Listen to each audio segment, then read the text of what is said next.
Assalamualaikum warahmatullahi wabarakatuh. Saya Renaldi Kurnaepi, NIM 241095.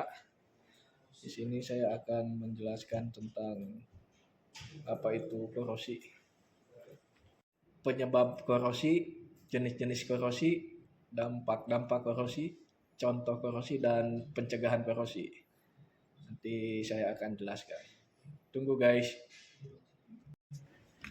Definisi korosi. Korosi merujuk pada sifat suatu bahan atau zat yang dapat menyebabkan kerusakan atau degradasi material lainnya melalui reaksi kimia. Zat korosi umumnya dapat menghancurkan logam dan merusak jaringan hidup seperti kulit manusia. Contoh umum zat korosi adalah asam sulfat dan natrium hidroksida. Sifat korosi sangat penting untuk diperhatikan dalam industri laboratorium untuk memastikan keselamatan dan integritas material yang digunakan. Penyebab korosi. Korosivitas terjadi karena reaksi kimia yang merusak material lain, khususnya logam. Beberapa penyebab umum termasuk asam dan basa. Zat-zat seperti asam klorida, asam sulfat, natrium hidroksida, dan kalium hidroksida dapat menyebabkan kerusakan parah pada logam dan jaringan hidup. Kondisi lingkungan, paparan kelembapan, oksigen, dan polutan udara dapat mempercepat korosi seperti karat pada besi. Reaksi elektrokimia. Reaksi antara logam dengan oksigen dalam air atau tanah bisa menghasilkan produk korosi seperti oksida logam atau karat.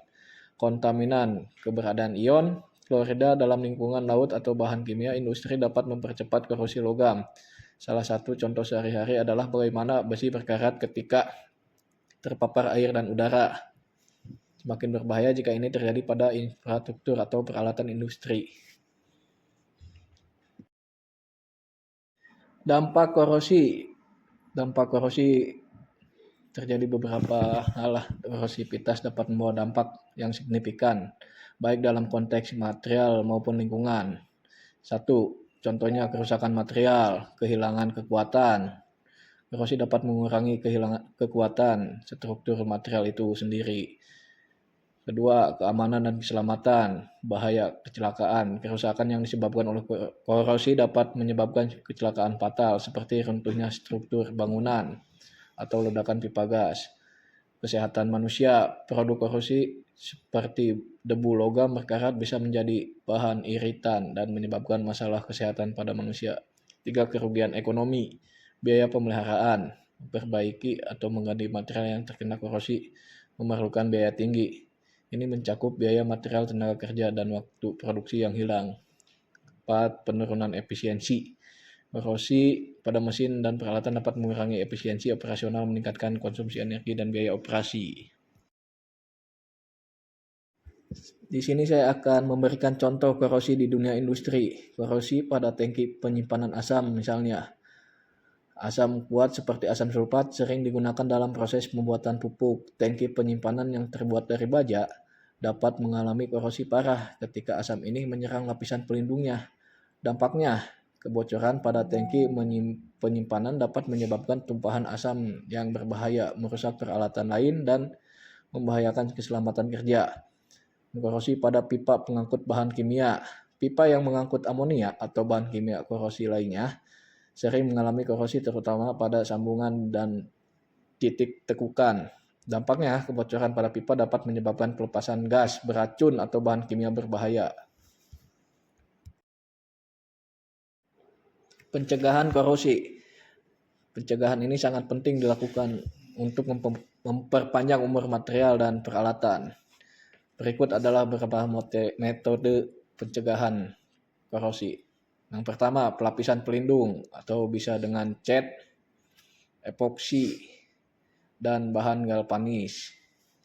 Yang kedua, lapisan anodisasi, proses elektrokimia yang membentuk lapisan oksida pelindung pada permukaan logam seperti aluminium. Terus pemilihan material yang tahan korosi, menggunakan bahan yang lebih tahan korosi seperti stainless steel, plastik, atau keramik terutama dalam lingkungan yang sangat korosif.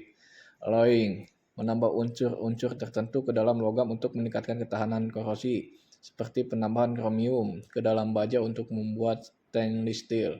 Penggunaan inhibitor korosi. Inhibitor kimia, menambahkan bahan kimia tertentu ke dalam lingkungan yang dapat mengurangi laju korosi seperti inhibitor dalam sistem air pendingin. Nah, korosi sebenarnya bisa dicegah juga ya guys. Asalkan kita tahu langkah-langkahnya yang tadi saya sebutkan adalah langkah pencegahan korosi tersebut.